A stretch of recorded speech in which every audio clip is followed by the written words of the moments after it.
Assalamualaikum. Welcome to Velocity Health and Fitness. This is me Azim. I am a founder of Azim Yoga. तो आज जो है हम discuss करने वाले हैं जी योगा बेसिक्स के हवाले से और योगा के बेनिफिट के हवाले से हम जो है वो डिस्कस करेंगे। और उसके अलावा जो है 6 पोजेज हैं कि जब योगा की बैठकें लगा करती थी तो योगी किस तरह बैठा करते थे, वो 6 एक्चुअली सिटिंग पोजेज हैं जो हम डिस्कस करेंगे, जिसके ना सिर्फ आपके फिजिकल बहुत सारे बेनिफिट हैं बल्कि आपके मेंटली भी आपकी जो है मेंटल हेल्थ इंप्रूव होती है और आपकी लोअर जो है आपके लेग्स में उसकी फ्लेक्सिबिलिटी भी इंप्रूव होती है और स्ट्रेंथनिंग भी होती है। तो सबसे पहले तो मैं डिस्कस करना चाहूँगा कि हम जब रियल हेल्थ की बात करते हैं, एक नॉर्मल बंदा है, मुझे भी लोग नॉर्मल पूछते हैं कि मैं फिटनेस में था तो मेरे जहन में क्वेश्चन आता था कि how actually we can experience a real health. मुझे एक्चुअली कैसे कंफर्म होगा कि मैं एक जो है वो हेल्दी बनता हूँ। तो उसमें जो है वो 2 फैक्टर का होना बहुत जरूरी होता है। पहली तो ये है कि आप फिजिकली जो है वो बिल्कुल फिट हो, राइट, और देन सेकेंड जो है वो आता है कि आप मेंटली स्ट्रॉन्ग हो। फिर हम आपको कह सकते हैं कि जी आप और मैं जो है वो एक रियल हेल्थ को एक्सपीरियंस कर सकते हैं। इसको भी हम थोड़ा सा ब्रेक डाउन करते हैं कि हम कैसे कंफर्म करें कि हम फिजिकली फिट हैं और मेंटली जो है वो हम फिट हैं। जब हम फिजिकली फिट की बात करेंगे तो हम कम से कम ये कह सकते हैं कि एक बंदा जो कम से कम अपने तमाम जो काम है वो एक ऐसे तरीके से काम कर सके कि वो फिजिकली फिट है। Like everybody does it. Morning में जो है वो अगर उठ के और ऑफिस जाते हैं, शाम को अपने काम में उनको अच्छी साउंड स्लीप आ जाती है तो इसका मतलब फिजिकली फिट है। अगर कोई प्रॉब्लम होती है, थकान फील होती है, that mean they need to improve their physical health. अब हम मेंटल हेल्थ की बात करते हैं। मेंटल हेल्थ किस तरह कंफर्म हो सकता है? Stress is a part of life. पहले तो हम ये समझ लेते हैं कि स्ट्रेस है ये हमारी जिंदगी का हिस्सा है, लेकिन अगर ये प्रोलॉन्ग हो, आप सारा दिन ही स्ट्रेस में हैं, आपको डिप्रेशन हो, एंजाइटी हो, आपको मूड स्विंग हो, आपको पैनिक अटैक हो, जैसे आजकल बहुत ज्यादा आपको सिटी है, ऑब्सेशन कंपल्सिव डिसऑर्डर है, अगर आपको उसका इश्यू हो, ठीक है, तो आप अगर उसी में रहते हैं तो इसका मतलब है कि आपको अपनी मेंटल हेल्थ को इंप्रूव करने की जरूरत है। बहुत ज्यादा लोग जो है वो सारा दिन चिड़चिड़े भी रहते हैं, अनप्लेजेंट भी रहते हैं, तो इसका मतलब है उन्हें जो है वो अपनी मेंटल हेल्थ इंप्रूव करने की जरूरत है। थर्ड थिंग जो होती है which is very not very common, which is spiritual health, कि बंदा एक जो है एटलीस्ट एक एक्टिव सिटीजन हो, that we are not harmful for anyone, जो है we don't lie, we don't steal anything. तो जो बेसिक स्पिरिचुअलिटी की होती है, ये 3 चीजें हैं जिसमें हम एक्सपीरियंस कर सकते हैं कि हम फिजिकली और मेंटली जो है वो फिट हैं। अब बात करते हैं योगा के बेनिफिट के हवाले से। वैसे तो बहुत सारे बेनिफिट हैं, कुछ मेजर जो है वो आजकल की सिचुएशन के हवाले से मैं आपको बेनिफिट की गाइड कर देता हूँ। एक तो ये है कि योगा जो है it helps to boost your immunity. आपकी इम्यूनिटी को बूस्ट करता है। अगर एक बंदे की इम्यूनिटी बूस्ट होती है तो उसको किसी किस्म के वायरस हैं, बैक्टीरिया हैं, वो अटैक नहीं करता। देन नॉर्मली देखा जाता है कि होता क्या है कि जैसे ही हम 30+ होते हैं तो हम नॉर्मल कहते हैं कि यार हमारी जिसम में वो एनर्जी नहीं रहती। 20 तक तो हम जो है हम भागते हैं, रात 2 घंटे भी सो ले, 1 घंटा भी सो ले, हम कहते हैं कि हमें बिल्कुल एनर्जी है। लेकिन जैसे हम 30 और 35, 40 तक पहुंचते हैं तो फिर हम कहते हैं हमारे में एनर्जी वो नहीं है। तो उसमें क्या होता है, हमारी बॉडी में लैक्टिक एसिड होता है, वो जनरेट होता है बॉडी में हरारत के साथ। तो अगर वो उसका काम है रिलीज होना, जब आपके 20-25 तक वो इजीली रिलीज हो जाता है और आपकी बॉडी फटीग नहीं होती, ठीक है, आपकी बॉडी में क्रैम्प नहीं पड़ता। तो जैसे ही आप 35+ और 40+ होते हैं तो वो प्रॉपर्ली जो है वो रिलीज नहीं होता लैक्टिक एसिड। तो योगा इज वेरी हेल्पफुल कि वो आपके जो बॉडी का लैक्टिक एसिड होता है उसको जो है वो रिलीज करता है और आपकी बॉडी में कोई किसी का क्रैम्प नहीं होता और बॉडी फ्लेक्सिबिलिटी होती है। वैसे भी नॉर्मली जो है मैं एक चीज कहता हूँ तो जो मेरे टीचर कहते थे कि अगर हम किसी दरख्त को देखें तो उसकी शाखें बड़ी डिफरेंट होती है, ठीक है, जब वो बिल्कुल जाम होता है, फ्लेक्सिबल होता है। जैसे ही वो डेड हो जाता है नॉर्मली तो क्या होता है वो करता है, ठीक है। तो जैसे ऐसे ही लाइफ में आपकी ओल्डर एज में मसल स्टिफ होना शुरू हो जाता है, ब्लड सर्कुलेशन कम हो जाती है, तो उसमें बहुत जरूरी है कि हम कुछ फ्लेक्सिबिलिटी की एक्सरसाइज जरूर उसमें ऐड करें। वैसे तो जो योगा है उसके 8 चैप्टर्स हैं अगर उसको समझने के लिए, और आप उसको गूगल भी कर सकते हैं, 8 लेवल्स ऑफ योगा है, आप उसको स्टडी कर सकते हैं। नॉर्मली मेजर हम 3 जो है उसको प्रैक्टिस करते हैं और प्रैक्टिस करवाते हैं। फर्स्ट है कि आसना। आसना बोलते हैं पोस्टर्स को, एक्सरसाइजेस को। योगा में एक पर्टिकुलर सेट ऑफ जो है एक्सरसाइजेस हैं जो परफॉर्म की जाती है, normally that has been driven from the nature, from the animals. अगर आपने सुना होगा कि आपके पोस्टर्स होते हैं cat pose, dog pose, down facing dog, हम फील करते हैं कि अगर वो and they are powerful and they are fresh, तो हम भी उसको अडाप्ट करके एक जो है वो अच्छी लाइफ जो है ना वो बता सकते हैं। सेकेंड होता है प्राणायाम, जिसको कहते हैं ब्रीदिंग टेक्निक्स। हम लोग कहते हैं कि आपका जो है अगर एक बंदे को सही ब्रीदिंग लेना आ जाए तो उसकी लाइफ चेंज हो जाती है। जैसे रिसर्च में मैं पढ़ रहा था कि जो breath is directly connected with your emotions, कि आप जिस भी डिफरेंट इमोशंस में होते हैं आपकी ब्रीदिंग डिफरेंट होती है। फॉर एग्जाम्पल अगर आप खुश हैं तो ऑब्जर्व कीजिएगा, क्योंकि योगा बॉडी अवेयरनेस बनाता है। अगर आप खुश हैं तो आपकी जो ब्रीदिंग है वो डिफरेंट होगा, और अगर आप जो है वो सैड हैं ब्रीदिंग डिफरेंट होगी, डिस्गस्ट फील कर रहे हैं डिफरेंट होगी। इसमें क्या है, फॉर एग्जाम्पल आप सांस लेते हैं तो आपकी ब्रीदिंग जो है वो डिफरेंट होगी। तो क्या होता है कि ब्रीदिंग डायरेक्टली कनेक्टेड होती है इमोशन से। तो अगर हम अपनी ब्रीदिंग को नॉर्मलाइज कर लें, रिलैक्स कर लें, तो आपका इमोशन भी जो है वो भी रिलैक्स हो जाता है। थर्ड हम बात करते हैं that is meditation, which is very important. जो हम 6 स्टडी स्टेप जो है वो गाइड करेंगे वो उसी में एक्चुअली परफॉर्म किया जाता है। मेडिटेशन को अगर हमें समझना हो तो हम सिंपल जुबान में कह सकते हैं कि मेडिटेशन में हम भी actually focus on one thing, कोई किसी एक चीज को इतना डीपली फोकस करते हैं कि we actually detach from all the rest of the time. ठीक है, हमारा माइंड जो होता है वो एक रेस्ट की सिचुएशन में होता है, एक फॉर्मेट जो है वो कंडीशन में होता है, एक प्रेजेंट जो है वो मूवमेंट में होता है। तो नॉर्मली आप जो मेरी वीडियोस देखते रहेंगे वो योगा लाइफस्टाइल के इर्द गिर्द होंगी, जिसमें मैंने आपको बता दी हम आसनास के बारे में जिक्र कर रहे होंगे, प्राणायाम जो ब्रीदिंग टेक्निक्स है, और थर्ड जो है वो हम डिस्कस कर रहे होंगे जी मेडिटेशन के हवाले से। तो अभी थोड़ा सा हम जो है वो प्रैक्टिकल की तरफ आते हैं, क्योंकि काफ़ी मैंने आपको डिटेल्स दे दी हैं ताकि आपने ये जो मैं पोस्ट आपको बताऊँगा बैठने के आपने ये काफ़ी देखेंगे पिक्चर्स में भी, तो आज आप ये कन्फर्म भी हो जाएंगे विद नेम के साथ। तो सबसे पहले तो हमें अगर आपने मैक्सिमम बेनिफिट हासिल करने हैं योगा के, तो दो चीज़ें very important, very very important. The first and most important that you have to smile all the time through the yoga practice. उससे क्या होता है, आपके माइंड को सिग्नल मिलते हैं दैट यू आर हैप्पी। तो जब भी मेरी क्लास हो रही होती है तो मैं बार बार कह रहा होता हूँ कि डू स्माइल, तो वो उसके बाद हैबिचुअली हो जाते हैं और स्माइल करने लग जाते हैं, और वो एक क्लियर डिफरेंस देखते हैं।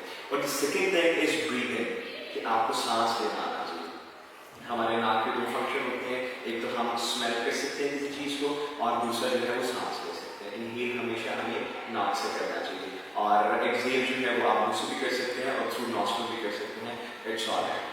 अगर सांस लेना सीखना हो तो हमें बच्चे को ऑब्जर्व करना चाहिए। जब उसको नीचे चला रही होती है बच्चा 2-3 महीने, तो आप देखेंगे वो सांस लेता है, जब लंबा गहरा सांस लेता है तो स्टमक को ब्लो करेगा, फुल उसको बाहर की तरफ पुश करेगा, आप देखेंगे। और जैसे एक्सहेल करेगा स्टमक जो है वो नॉर्मल सिचुएशन में आ जाएगा। जब भी हम योगा को प्रैक्टिस करें तो हमें स्टार्ट में कुछ ब्रीदिंग जरूर प्रैक्टिस कर लेना चाहिए। ठीक है, हम रिलैक्स कंफर्टेबल बैठ जाते हैं और हम नाक से लंबा गहरा सांस लेंगे विद ब्यूटीफुल स्माइल, और उसको मुंह से एक्सहेल करेंगे। इनहेल करते हुए हम जो है स्टमक को बाहर की तरफ पुश करते हैं। फॉर एग्जाम्पल फुल लंग्स की कैपेसिटी को फुल उसको जो है वो पुश करते हैं, और एक्सहेल करते हुए get relax with normal situation. Sorry,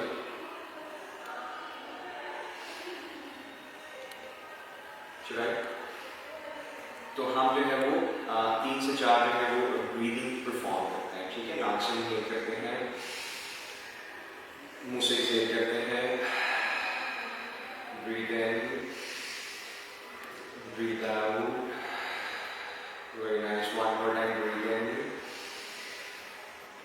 and breathe out, very nice.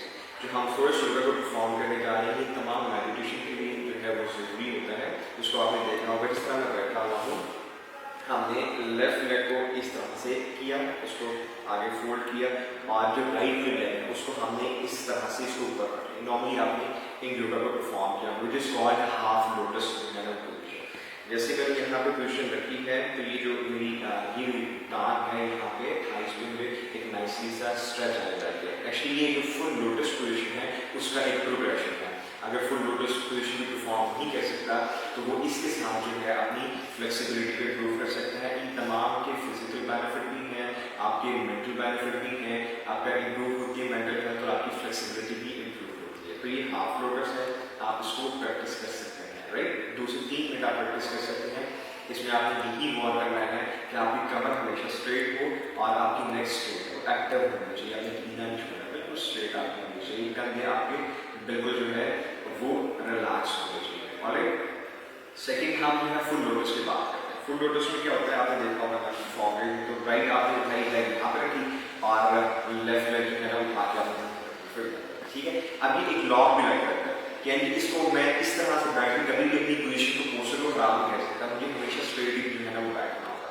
तो इसको फुल लोटस जो है ना पोजीशन कहते हैं, बहुत सारे लोग इसको परफॉर्म नहीं कर सकते, तो इसलिए इससे पहले वाली जो पोजीशन थी उसको परफॉर्म करवाना होता है, हाफ लोटस होता है, प्रोग्रेशन है, फिर आप इसको परफॉर्म कर सकते हैं। इसके साथ क्योंकि मेरी वीडियोस लोग देखते हैं, उसके बाद हमें कोई मोटिवेशन आती है कि उनसे परफॉर्म नहीं करेंगे, ये नीज में और हेड फ्लेक्सर में इतनी फ्लेक्सिबिलिटी है, तो क्या करें, लाइक जिस तरह बच्चे को जो है ना वो चुप कराया जाता है, ठीक है, और उसको लोरी दी जाती है, उस तरह आप प्रैक्टिस कर सकते हैं, सही है।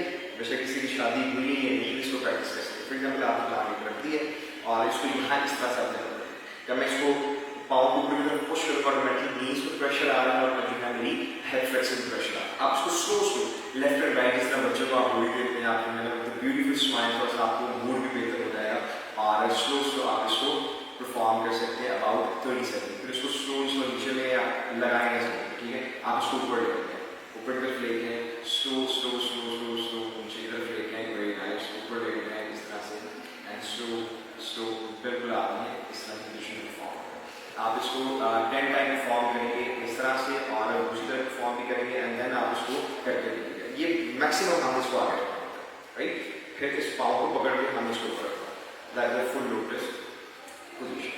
फिर आप इसको मैं आपको एक और इम्पोर्टेंट बात बताना चाहूँगा, हमारे मसल जो सख्त होते हैं, स्टेफ होते हैं, that is a blessing of Allah, ठीक है।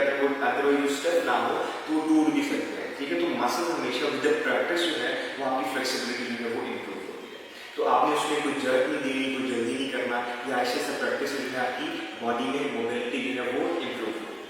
थर्ड हम सिटिंग पोजीशन की बात करते हैं, जो स्क्वाट वगैरह आसन, जब हम नमाज की पोजीशन में जिसको परफॉर्म करते हैं, this is one of the very important position to perform. की एक ऐसी पोजीशन है कि जिसको हम खाना खाने के बाद भी परफॉर्म कर सकते हैं, this help to actually digest the food.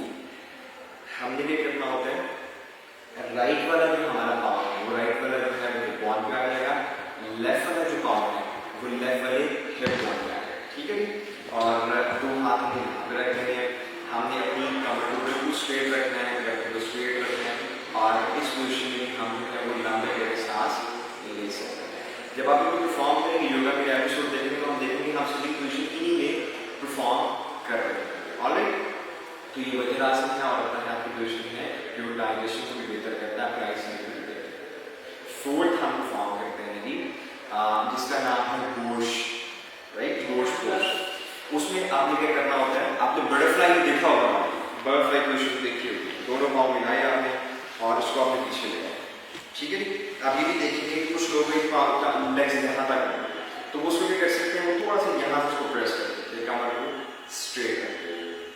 लेकिन इसका तरीका क्या है, आपने उसको पाँच बनाए, यहाँ पे रखा, कमर स्ट्रेट रखी और उसको पुश करने की कोशिश की, ठीक है। जितना थोड़ा सा पुश होता होगा, आपने बहुत ज़्यादा जो है वो उसको पुश नहीं करना, ताकि मसल जो है उसको वो असरअंदाज ना हो। आप इस पोजीशन में भी 2 to 3 मिनट बैठ सकते हैं। ऐसे से आप देखेंगे कि आपके जो इनर थाइज है, जो पैल्विक है, उसमें फ्लेक्सिबिलिटी आना शुरू हो जाएगी। This is very very good for the good hormones, मेरा जो फीमेल जो गुड हार्मोन्स के लिए बहुत बेहतर है, तो आप इसको परफॉर्म कर सकते हैं।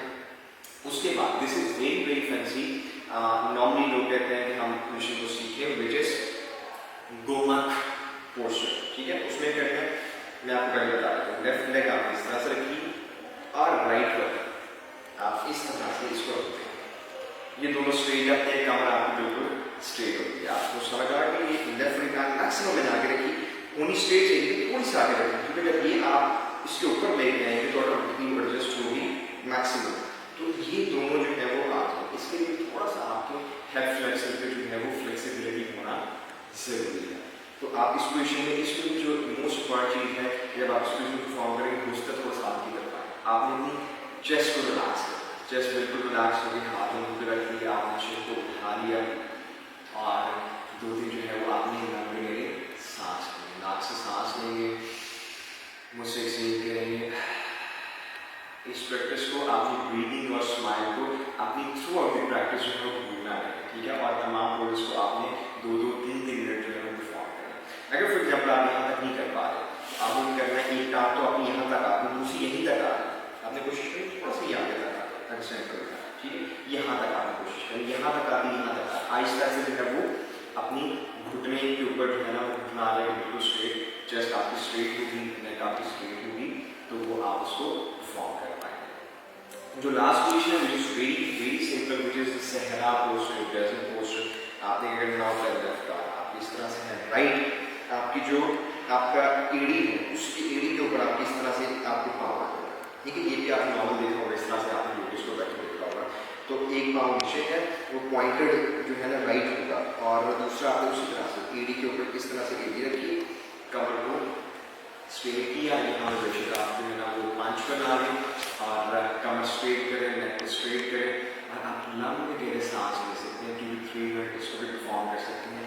ये तमाम जितनी पोजेस हैं आपको लेग्स को ना सिर्फ स्ट्रेंथन करेंगे बल्कि इसकी फ्लेक्सिबिलिटी को भी इम्प्रूव करेंगे। वो लोग जिनको नीज का इशू है, लोअर बैक का इशू है, वो इन पोजेस को जरूर परफॉर्म करें। ईच जो है वो योगा पोज को 2-3 मिनट जो है इसको परफॉर्म कर सकते हैं। और वो लोग जो फर्स्ट टाइम योगा प्रैक्टिस को परफॉर्म कर रहे हैं वो ये यहाँ से जो भी एक्चुअली बैठते कैसे थे, तो लाइफ स्टाइल क्या था, वो यहाँ से इसको अपनी योगा प्रैक्टिस को स्टार्ट कर सकते हैं। तो मैं आपको जरूर कहूँगा कि आप इसको जरूर परफॉर्म करें, आपको बहुत सारे फिजिकल और मेंटल बेनिफिट्स होंगे, और अपने फ्रेंड और फैमिली से जरूर शेयर करें ताकि वो भी अपनी हेल्थ को इम्प्रूव कर सकें। किसी भी किस्म का आपको क्वेश्चन मुझसे पूछना हो तो आप अजीम योगा जो है इंस्टाग्राम पे और वेलोसिटी पे जो है वो आप कर सकते हैं, DM कर सकते हैं। सो इंशाल्लाह I would love to help you. आप अपना बहुत सारा ख्याल रखिएगा, दुआ में याद रखिएगा। वीडियो देखने का बहुत शुक्रिया। अल्लाह हाफ़िज़।